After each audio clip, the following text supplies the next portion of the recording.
What's up, guys? Coach Logan here, Coach Kyle, and we're gonna be going over the front squats. Kyle's gonna take that barbell, he's gonna bring it to the front rack position. When Kyle sets up, everyone has a preference of where they like to have their hands. I would highly recommend to keep your hands in the same position and generally where you also perform your cleans or squat cleans. Take a step back. He's gonna set himself up, screwing his feet into the ground, and then now we're always gonna focus on pushing that butt back, lowering himself down before we get hip crease below the top of the knee, and then be very explosive when driving up. So the main focus of the front squats is we're going to be adding more load into our core. Back squat's gonna be a little bit different, so when we're coming to that front rack position, it's gonna require a lot more core strength. So Kyle, we're gonna perform one more rep at full motion.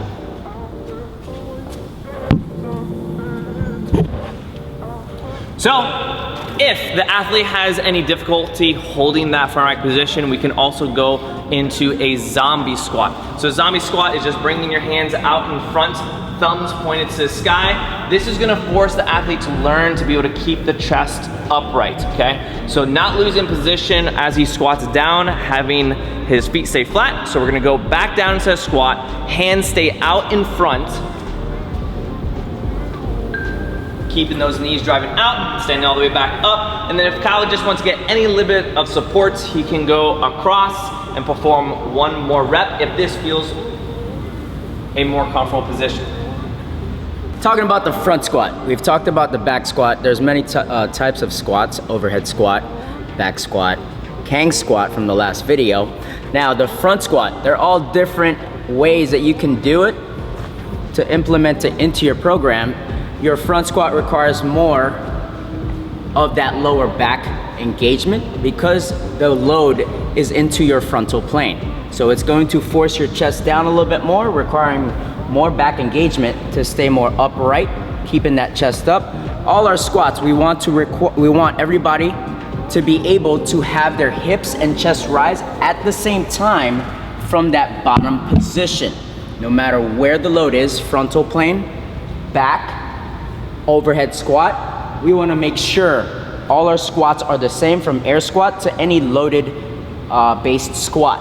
From this bottom position, chest and hips rise at the same time. With this loaded front squat in the frontal plane, again, it's going to force your hips to rise up and then your lower back to work more, which is another way to strengthen that movement, but not so much to where your hips rise up and then you're doing a front loaded good morning, which is a bad thing, right? So we wanna make sure we put all our different squats and use them wisely to your training. When you guys are performing the front squats, always think about mechanics and being consistent with the movement. When you guys are going and performing your front squats, regardless if you do it 1 time a week or 3 times a week, be consistent and don't allow yourself to come in a collapsed position. So Kyle's gonna perform 1 time, and Kyle and I like to call it the mashed potato. So if you start going and performing a mashed potato, so let's bring the camera up a little bit behind us because we're gonna see Kyle's back and knees, just everything collapsing. And this is what you never wanna do, athletes. Consistency is key. Mechanics are extremely important, and to never collapse in your position.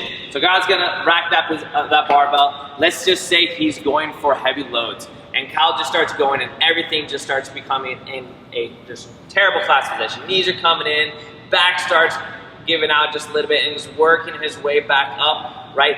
That is when you need to recognize that this is not the load you should be working with, and it's time to go back down and refine those mechanics. The limiting factor for the front squat will obviously be your front rack position, how well you can keep that barbell racked up on the shelf, on a good shelf on your shoulders.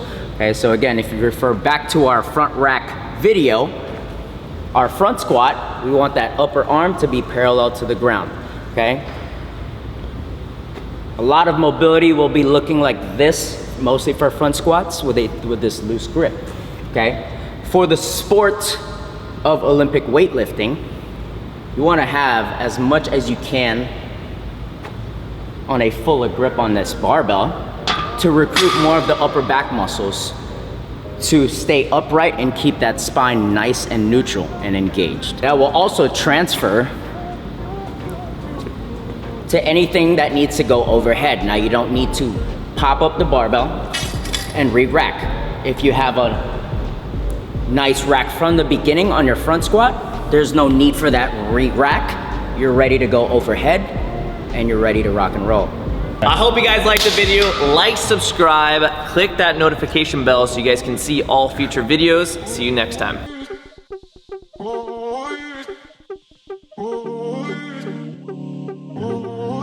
I can bring the Jacobs down because you're so... Why are you screaming? Why are you screaming so We just need to bring the Jacobs down because the guy's out of very...